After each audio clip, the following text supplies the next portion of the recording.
buzz out, V-twin, growling like a race car rumbling. You climb on, say you're all in. What you waiting for? Let's go right in.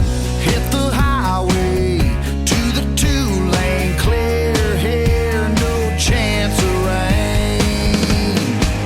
We got our hair blowing back in the wind in our face. We're on the long way around from your house out to Keystone Lake. Feels like it's 80 in the shade, got it made. Hey, it's summertime, baby, let's ride, baby, let's ride.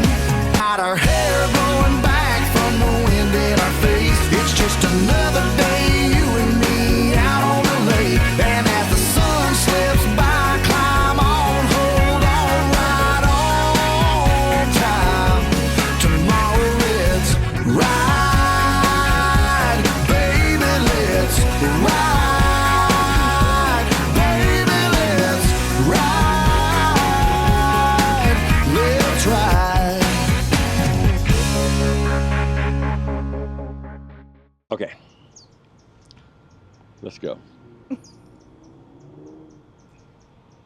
Hi guys, my name's Eric. And I'm Kim. Welcome to No ETA. Today we're in sunny Las Vegas. We just started our YouTube channel. We just started our full-time travels. We just retired. We thought it was going to be one of those things where you just get out there and you travel and you have fun. And don't get me wrong, we have had a lot of fun at what we're doing, but there are some little hiccups along the way, and we'd like to talk to you about those. So Kim, where do you think we should start? I think we should start from the beginning, the day we left. The day we left. Yeah, because that was not a day we planned. No, and we did some new things, so we probably should have tested some things before we did it, but you know, we moved where our bikes were going to be, so we had to worry about how we were going to turn, loading the car. That's an event in and of itself, so we have to show you guys that, how we load our little smart car. We have a little smart car that we travel around with. It's our little commuter to get around, since the way we travel. And as we go further along in this journey, you'll see what we travel with. So you guys sit back, buckle up, and enjoy the ride with us. Okay, let's go. Okay, in the beginning. No, just joking. In the beginning, we traveled, it was really out of necessity. So I worked from home. I could do my job from home, and Kim, you were a travel nurse, and we actually had the best of both worlds. We've really been full-time living in a fifth wheel for about 8 years, but our travels were really dictated by what job I had. Right. And where I could pick within reason.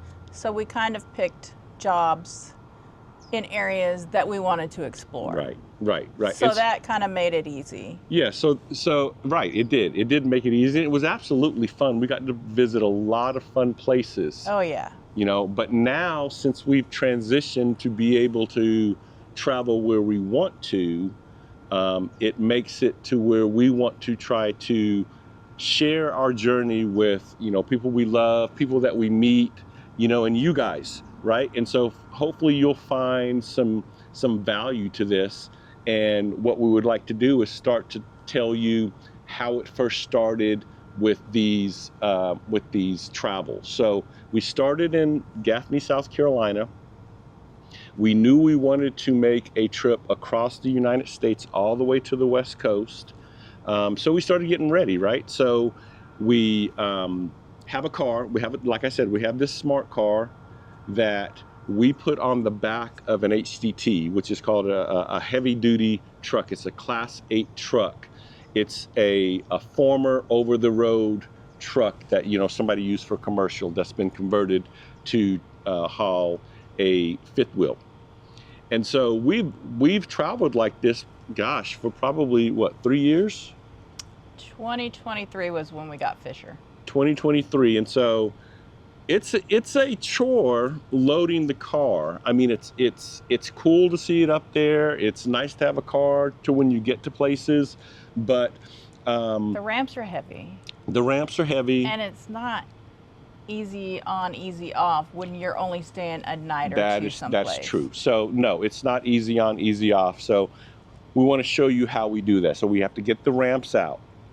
The ramps are on the driver's side of the trucks. You lay those down, and then on the passenger side, you have a winch that you have to set up the winch, you have to set up the pulley system, and then you have a hook on the back of the smart car that you latch it into, and you literally pull the car up the ramps, and you set it onto the back of the truck, and you secure it via chocks and straps. Now, right? I've seen people drive it up. I would not do that. That car doesn't have enough power to be driven up. Now, I know some people do, and we have an older model smart car, so I wish we could do that, but it doesn't lend itself to do that. And I think it's safer from our perspective to pull it up. So we get that strapped up there, and we're trying something new because we've always had a problem with our e-bikes, how to stow those things, where to put them. Right, because on our first RV, we could put them on the back of it because we had a hitch. Yeah, we had a bike carrier. But this RV sits way too low to the ground. Right. And it's a toy hauler, so we can't put the hitch on the back of it. Right. You can't put the bike carrier on the back. So we've watched all kinds of YouTubes how people are doing it. We've got the foldable electric type bikes. These are made by Vitamin. We really love them, but they're a little bit cumbersome, and there's really not a good place in the fifth wheel that we have. So we decided to put them up on the back of the truck, on the bed of the truck. Remember when we had them in the big tubs? We fold them up, put them in the tubs, and drag them up the stairs. They're 78 pounds. 78 pounds a piece, and that was not a good look. It really wasn't. So hard. And so now we have them on the back of the truck, and we needed to do a test to see how far we could turn without the fifth wheel hitting the bikes. That's the one thing I was concerned about, because I know with just the car up there, I can do a 90-degree turn, and I didn't know if I could do that with the bikes up there. Right. So we had to see if we could jackknife the truck. Yeah, if we could jackknife the truck, which was that was a little bit trying. I had you outside so you could look as I'm turning. Yeah. And to our surprise, it worked out fine. So we want to show you some of that video. All right, you ready to try this? Try what? Ready to do what? What are we doing right now? Video? Are you ready to try to jackknife this thing? Yes, I'm ready to jackknife this thing. Okay. All right. Okay.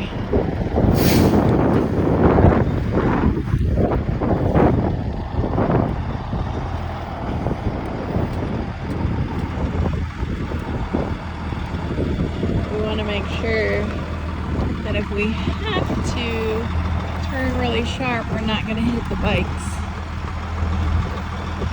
Bikes now. I'm watching them. Slow down, slow down, slow down, slow down.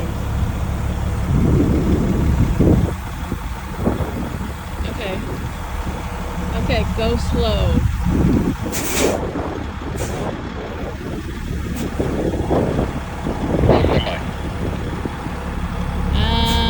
About a foot.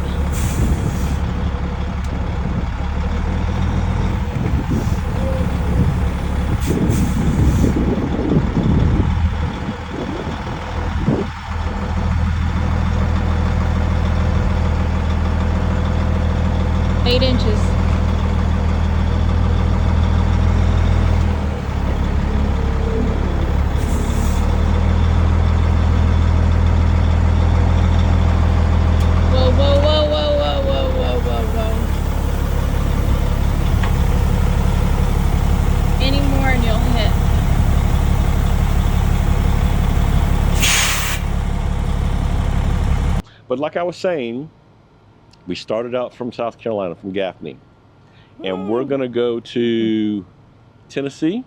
Was it Tennessee we were gonna go to? We were heading to Tennessee? Tennessee. Yes, heading to Tennessee. Tennessee. For the first night. For the first night. So our plan was, let me back up a little bit. Our plan was we were going to harvest host or stay at small campsites one night, just for one night until we got to the West Coast, until we got to Washington.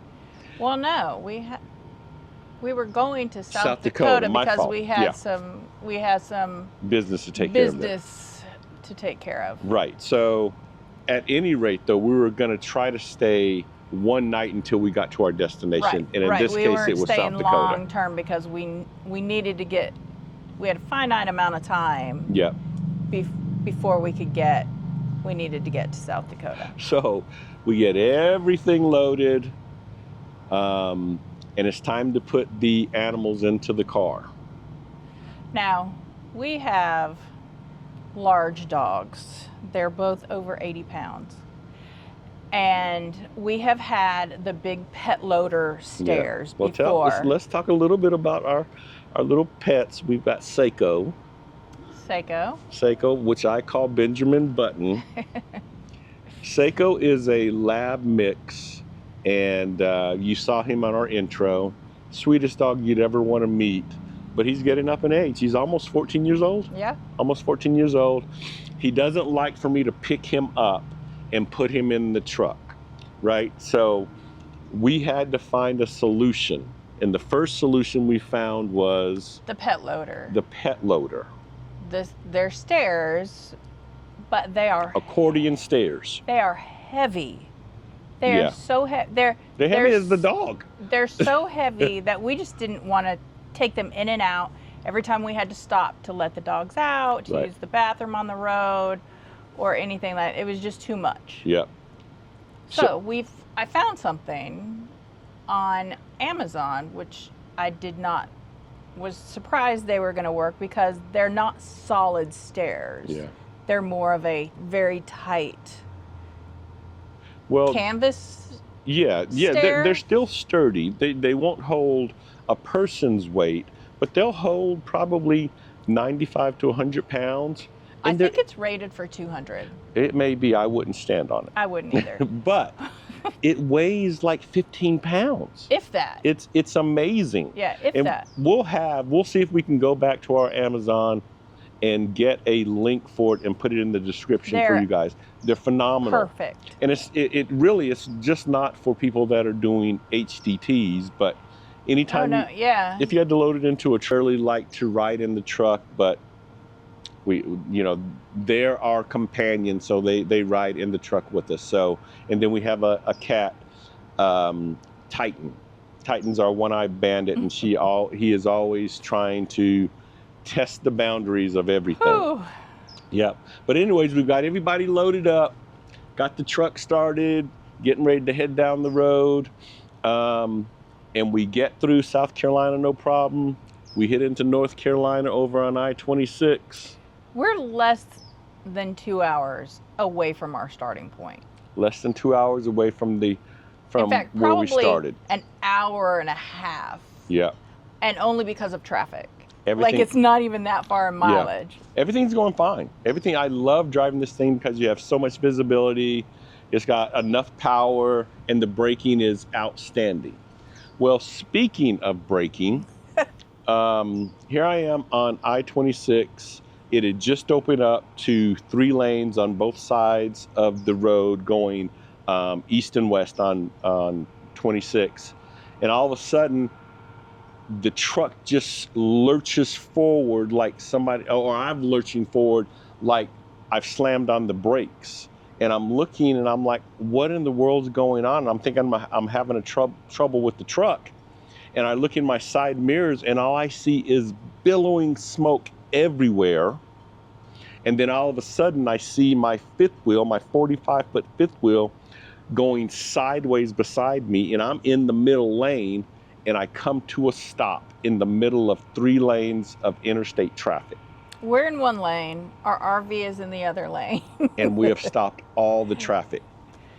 It was the most surreal feeling I have had. Now, I thought that I would, and I'm not a panicker, but I would have thought that I would have panicked. And I looked over at Kim, and Kim's not panicked either. The first thing she said, "Did you put on your emergency flashers?" I had not done that, so I put them on. I tried to take off again. It would not move. I could not figure out why it wouldn't move. So I literally got out of the truck, walked to the back, and what had happened is the fifth wheel's brakes had locked up. All 6 tires had locked up. And I have no idea why it's happening. So I go back into the truck and I try to move it again, and it won't move. The brakes are locked up. We literally couldn't move an inch. Couldn't move an inch. And we couldn't move an inch. The truck would not move it. And so I go back and I check my 7-way, and as I'm checking my 7-way, I can hear the hydraulic pump for the brake. It's activated, right? So I know my brakes are on. So I unplug the 7-way and it stops. And I'm like, huh. I get back into the truck and it moves, and I'm able to move off to the side of the road. And come to find out, I had a what's called a max brake controller. They no longer make. It had failed, and I was, it blew my mind that when a brake controller fails, this one failed on, as opposed to not providing any brakes. This one failed on, and I have no idea why it did that. Yeah. So after I gather my composure, I have Kim. What did I have you do? Start calling. Start looking for places for tires, because It's, what is it, Friday? It's Friday at 3 o'clock in the afternoon. 3 o'clock in the afternoon. And we're 2 hours into the trip. Right. Yeah. So we found a Goodyear place. Guys, don't beat me up. I know people have their ideas of what tires are the best, but I knew Goodyear, and that's what I had on here. I had a Goodyear place, and so you're probably asking, well, why did you immediately start looking for a tire shop? Well, as you see these pictures of what these tires looked like after we did over 1,000 foot of braking, screeching, every one of them was flat spotted. Not just flat spotted, but all the way down to the steel cord. So we found a place. He said, now that made me nervous. What, driving it? Yes. After that? Oh yeah, because you could feel it bumping. Boom, boom, boom, boom, boom, boom. So that tire is off. These tires are coming off, and as you can see, flat spotted. Let's go to the other side. Who's on call now? Or this weekend? Jack's on call? And on the other side, flat spot in. Flat spot in. This one is flat spotted, but right there, flat spot in. So that's what happened when your brake controller goes out. Not fun. Well, I don't have a brake controller. The brake controller has failed. That's one of the reasons I have an HDT, is because one thing that I was concerned with when I had a 1-ton F350 is the braking on one of these 23,000 pound fifth wheels. I found one. I had to order it. We had nowhere to stop to get it until we got to South Dakota, so I drove the truck carefully all the way to South Dakota, and the brakes on the truck stopped it fantastic. Although I was cognizant that I had something behind me, so I kept my distance, I made it there with no problem. Got the brake controller replaced, and we were on our way. But we did stop. We want to show you some video of the first place we stopped. You can see the mountains over there. I'll turn around here in a second so you can see our setup. But yeah, as you can see, man, there's no one around here. We're up at the top of the RV park. And there's our setup right there. I'm getting ready to take the golf cart out since we don't have to leave until like 11 or 12. Go ahead and take the golf cart out so we can sleep in our own bed and not have to sleep in Fisher tonight. So yeah, Kim did a good job picking this one. It was last minute. I think it's $50. Okay, we're wrapping up our first night into the morning of our journey over to the West Coast. We are now packing up. Just wanted to show you what the back of the Riverstone looks like with the golf cart in there. It's a tight fit, but it fits well. No issues with them. Got a strap down at front, strap down at back. Was able to get the weight bench in there, our adjustable weights and our mats, and I've got that little piece of wood in there just to keep some pressure against the weights. And so that's about it. You can see over here that I've got my flagpole and I've got my pole for my Starlink. Hopefully we won't have to use the Starlink on this trip, but man, this has been great outside of the tires. It's been a great first night, first day, and into the morning. And look at that view. Amazing.